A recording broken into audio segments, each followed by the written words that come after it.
First of all, thank you very much for inviting me. I enjoyed reading stuff about RIA and writing the paper. And to be honest, I never had heard about RIA before I received the invitation. So maybe it's very important, but at least not in all OECD countries, at least not in the Netherlands.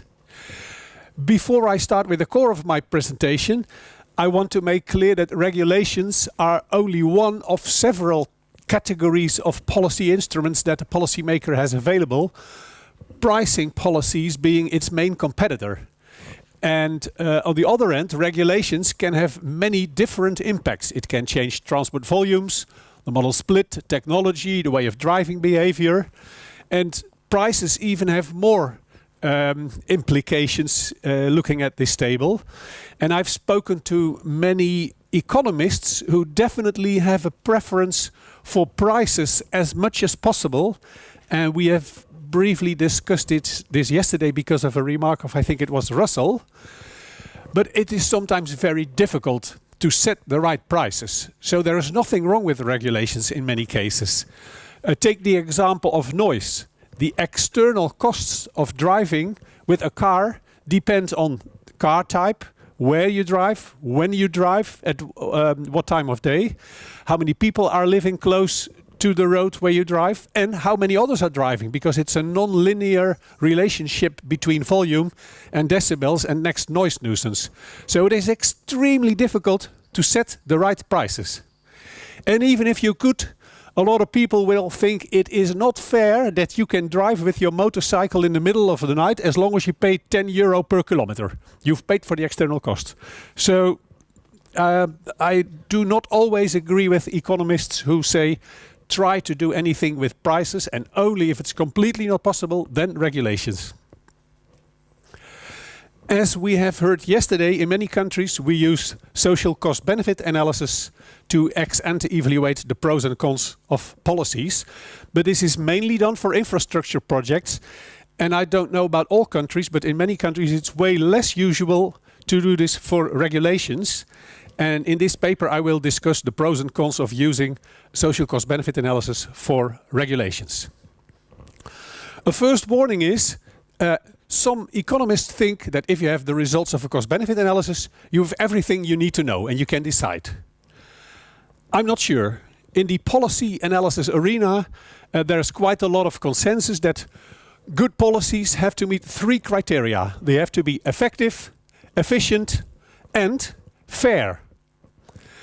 You could discuss if it is complete. I've done it in an earlier paper, and I said we should also think about the ease of implementation, flexibility and long-term robustness of the policies. But even if you would ignore those criteria, you have to realize that a cost-benefit analysis does not include fairness. It's mainly about efficiency, and implicitly you can of course normally also see if a policy is effective at all. So I do think that a cost-benefit analysis is not the only thing you need to know, especially not if fairness issues are at stake. And yesterday, Peter already discussed the topic of distribution effects being one of multiple categories of fairness issues. And if people think that a policy is not fair, even if it's very cost efficient, you might have a trouble with implementing it. I will focus on safety and environmental aspects of regulations for these 2 topics, and more specifically on vehicles and speed. And I will organize the paper according to propositions. The first proposition is, well, I will firstly mainly discuss costs and a few remarks on benefits and equity aspects. I think estimating the right costs of regulations it seems quite straightforward, but it is very, very difficult in many cases. The unit costs that are affected are generally not stable. So if you implement new regulations for, let's say, emissions for cars or safety standards, we have to realize that the unit cost that we know at the moment of implementing the policies are not the same as the unit cost over time. This is a lot of data on the price per kilowatt hour for lithium-ion battery packages. And we see that, depending on definitions, they rapidly go down in the order of magnitude of some 15% per year. So if we would now discuss policies for zero-emission vehicles, and these have to be implemented in 3 years, and then they last for I don't know how long, you have to realize that the unit cost will definitely not be stable. And the main reasons are scale effects and learning effects. Scale effects relate to the more you produce, the cheaper it gets, and learning effects relate to the longer you produce them, the more you know on how to produce them efficiently and cheaply. Another complication is that the scale effects depend on the regulations in other countries. If the US would implement policies for electric vehicles, and they will sell a lot of those vehicles, in Europe it gets cheaper to implement the same policies because the scale effects are way more important, as opposed to if only one country in the EU would implement the same policies. I've been involved in many discussions on these unit costs, and a lot of people have argued, well, we just take the current unit cost. And then I said, you must be wrong, because you know they will change. Yes, but I have not any idea to what extent. So, because of a lack of data, I simply assume constant unit cost, which is a very conservative estimate. And so I said, maybe look at other comparable technologies. But the problem is there are no general values for the decrease in the effects of scale and learning effects. So it is not easy to say, okay, we just have a rule of thumb, they decrease by 5% per year.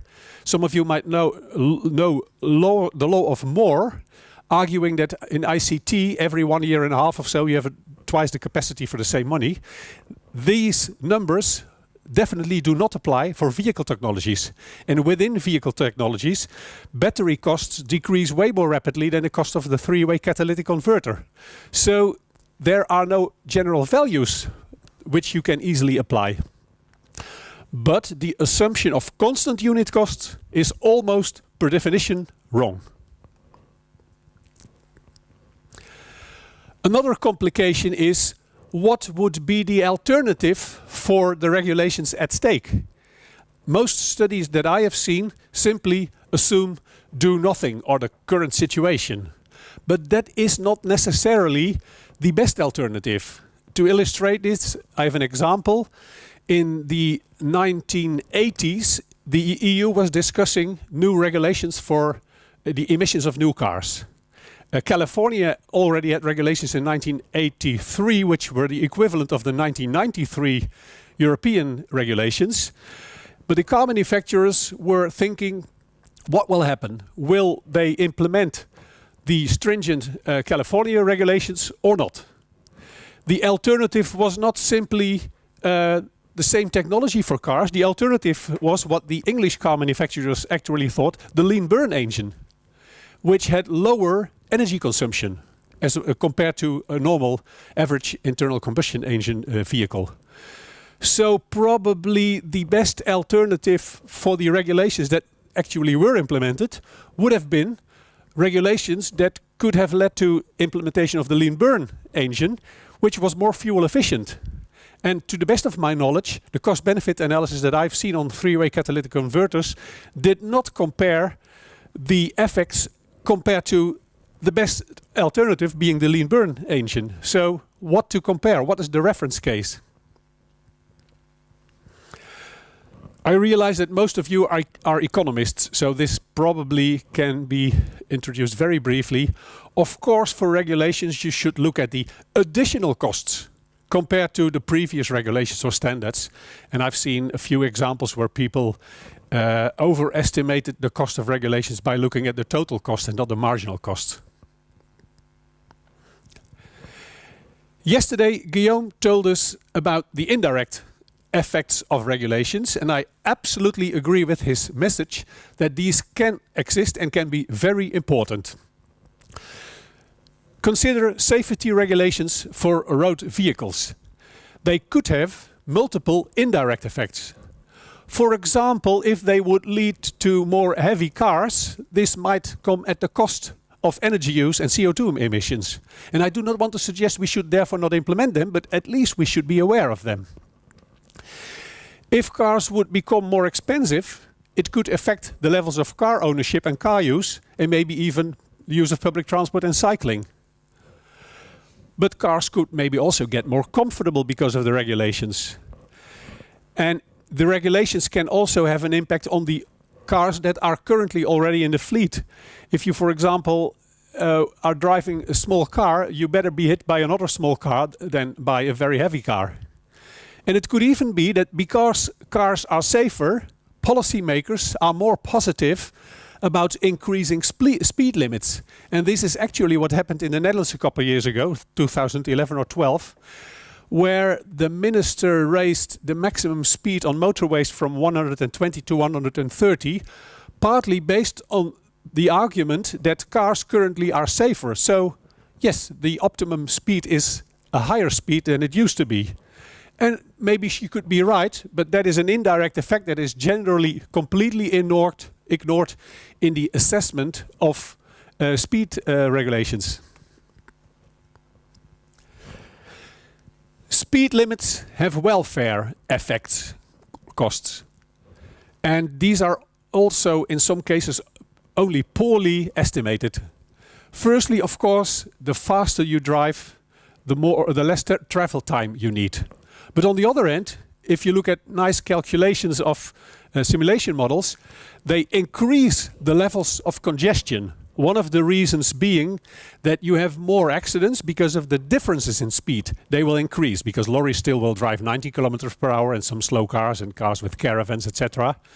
And if then other cars are driving 130, the risk of accidents increases, and that in itself leads to more congestion. It also leads to a lower level of the reliability of travel times. And since about a decade and a half, we know that consumers think reliability or predictability of travel times is very important. There was a special issue in Transportation Research Part E, all about this topic, and the message of all those papers was that it's easily maybe 10, 20, 30, 50, 60% of the cost of travel time losses is related to unreliability of travel times. And of course, it's very intuitive. It's not a surprise to anybody who drives a car. But it was ignored, and it still is ignored in some discussions about the regulations related to speed limits. What is also ignored, and I think very important, is the fun of driving. I think the debate in the Netherlands wasn't really about do travel time savings outperform additional petrol or fuel costs and safety penalties, etc. It was mainly about, well, the motorway allows me to drive faster, my car allows me, I like to drive fast. I think it was mainly a right-wing choice of some politicians who had the idea, why not drive faster, I like it. So, and that was never said as the official argument, but I think it was very important. What is difficult in the discussion about speed limits is the question what to do with people speeding. They might have the fun of driving fast, they might save travel times. Should you include it in a cost-benefit analysis? There are comparable discussions about people stealing a bicycle or whatever. It adds value to the person stealing the bicycle. And there are some debates in the literature, should you value that, include that in the CBA? And the general tendency is that you should not value anything that is illegal. It's beyond this presentation to fully discuss this, but I tend to agree with those people. Another thing with regulations. I know that there are regularly debates about the CO2 emissions of cars. We have implemented policies in the EU. Suppose we would implement policies like 80, 70, 60 gram per kilometer of CO2 emissions of cars. People have argued this will come at the cost of the utility of driving a car, because people prefer larger cars over smaller cars. And that should be included in the equation. That in itself is correct. But to what extent? There is some indications that cars are what economists call positional goods. And that means that the utility a person derives from a car depends on the rest of the car fleet. I have a brief question to you.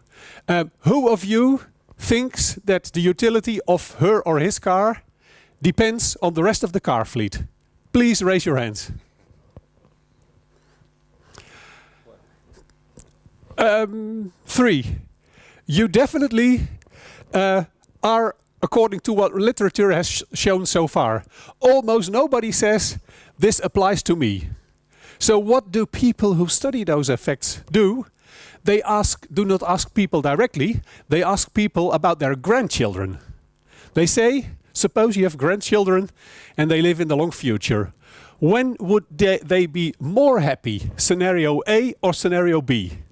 In scenario A, everybody drives a very small car and you have a medium-sized car. In scenario B, everybody drives a very large car and you have a fairly large car. And then a lot of people think that their grandchildren prefer this scenario. So it is difficult to admit that we think the fun that we derive from our car depends on the car of our brothers, sisters, neighbors, colleagues, etc. But there are indications that this actually is important. I have reference to a few people who studied this. This is a theoretical paper, but 2 others have studied it empirically. And indeed, to some extent, cars are positional goods. And this means that if we would implement regulations, let's say for CO2, that would overall result in a shift towards more fuel-efficient cars, that the welfare losses are overestimated using mainstream economics. And because of the fact that a lot of people expect regulations with respect to CO2 in the future, I think this is definitely an important issue that is largely overlooked. Another thing is that regulations have advantages in the area of transaction costs. Policy making costs money. We've seen a few examples yesterday of Lena and Sarah and of Rex. There's a lot of trouble to implement policies. In the impact assessments I've seen so far, these costs are not included. But of course, policy making costs money. And I've debated the topic with some people heavily involved in the policy arena, and they say that regulations, the first time you want to introduce them, it's a bit complicated. But any tightening of the same regulations for emissions, for example, of crashworthiness of vehicles or whatever, is relatively easy, and it costs less money than discussing pricing policies because of the societal debate, etc. So maybe regulations have, relatively speaking, low transaction costs, especially if you have the idea that you will gradually change the same regulations, let's say for emissions of cars. I'm not sure, I did not see any study discussing this, nor quantitative numbers, but it could be an advantage of regulations. So far the costs, a few remarks on benefits. Regulations for emissions and safety generally assume that the car manufacturers or vehicle manufacturers or fuel producing companies do what they should do. But the question then is how to measure that. And probably you all know about the poor tests for cars, and for CO2 especially. So if the tests are poor and car manufacturers focus on the tests, of course the regulations have less benefits than they could have had, assuming a proper test. And it's even worse if car manufacturers manipulate tests, like the diesel scandal and Volkswagen. By the way, it's definitely not only Volkswagen, but so manipulation undermines the effects as assumed in impact assessments. What is also an important topic is that our preferences for the benefits are not stable. The unit prices for emissions and safety improvements change over time. So the preferences for the environment and safety are not constant. And this is generally recognized in the area of travel time savings, where we know that if incomes increase, people are willing to pay more for travel time savings. But it also applies to preferences for the environment and safety. So if we assume that we get richer, we might value safety and the environment higher than we currently do. I remember having visited Stockholm in 1990, where I discussed this topic, and I was positively surprised to hear that in some impact assessments, already in 1990 in Sweden, they assumed for emissions that the unit prices would have to go up if we get richer.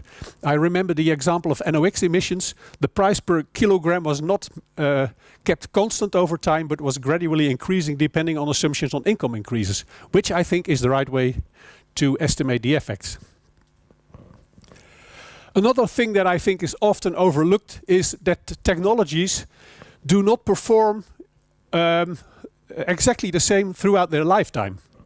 The three-way catalytic converter deteriorates to some extent, especially if you would use the wrong fuel, or if it doesn't start and you would push the car and then make it run. And the same applies to solar panels. Actually, I bought some panels last year, and I think in the manual it said that there's a decrease of 1% per year in the number of kilowatt hours per year. And if you ignore this in the longer term, it can definitely lead to overestimating the positive effects. What would be the implications for cost-benefit analysis? Of course, the messages are as expected. Look at unit cost carefully. Maybe include a margin for possible changes in unit costs. And maybe make calculations of the break-even point. How low should unit costs get to have more benefits than costs? And is it likely that this will occur? And as Guillaume already said, please consider the indirect effects. Please consider carefully what would be the alternative, the reference case. Please include changing preferences of people and improve the tests as far as safety and the environment is concerned, so that tests match better the real world conditions. Reduce the options for manipulations, as in the diesel scandal. And I think for especially emissions, inspections and maintenance will become way more important, because the few cars that do not meet their original specifications pollute so much more than the cars that do, that it is really important that cars remain clean and that we have inspections and maintenance regulations to enforce that. Finally, some ethical considerations. Like we discussed yesterday, distribution effects are one of some very important ethical considerations. What is done, if at all, is a distinction between actors, income groups and regions, which are the traditional disaggregations for distribution effects. And these are definitely very important for policymakers before they can agree upon any policy, so also regulations. A second ethical consideration is how to include long-term effects like climate change. What we do in a cost-benefit analysis is that we discount. We assume a preferences for things in the near future over the longer future. And the discount rates, which vary from 0.5% to 5% in these curves, have a huge impact on the value that we currently assign to future changes. And there are people who have argued that it is even unethical to apply the same discount rates as we do for consumer preferences for irreversible things and long-term nature effects. Some of you might know the Stern report 2006, which fueled a debate on the topic. There's very nice papers discussing if he was right and to what extent. But the overall message is that there is a point from a fairness perspective to at least assume lower discount rates for long-term environmental effects like climate change. Some of you might know John Rawls, who developed his theory of justice in 1971. And he said what is fair is what you would like others to do if you do not know, in this case, when you would be born.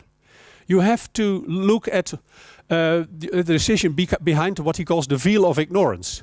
If you would not know when you would be born, 100 years ago, now, in 50 years, in 100 years, what is a fair principle? And if you think this is not fair to our grandchildren to assume a 5% discount rate and allow the climate to change dramatically, maybe it's not fair. You would not prefer others to have done the same. So that is maybe one way to include fairness for these kind of topics. Yeah, the same example that I already used. maybe it is not fair for people who drive in a very vulnerable car that others drive these kind of trucks. So safety aspects also fuel fairness debates. If I would drive such a car, I would definitely prefer to be hit by an equivalent car and not by a car like that. So the composition of the car fleet also raises some fairness debates. As does, specific example of distribution effects, rich versus poor. It's generally the poor people who live very near motorways, often in cheap houses. It is the rich people who would benefit from, for example, higher speeds.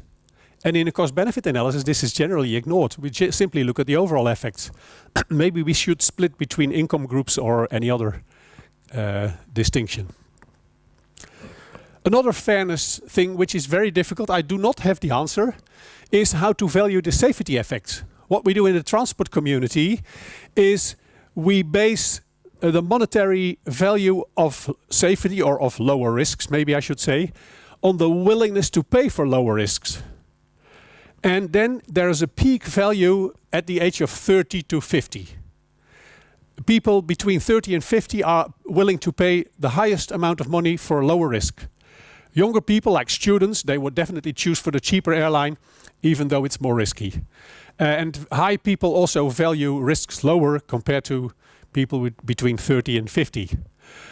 What we do is we have an average value for all of us, because we think it might be not fair, just as we have the equity value of time, also ignoring income differences. We have one average value for all of us, which is mode specific, by the way, and motive specific. But in health economics, they have a completely other principle. They have introduced the concept of quality adjusted life years.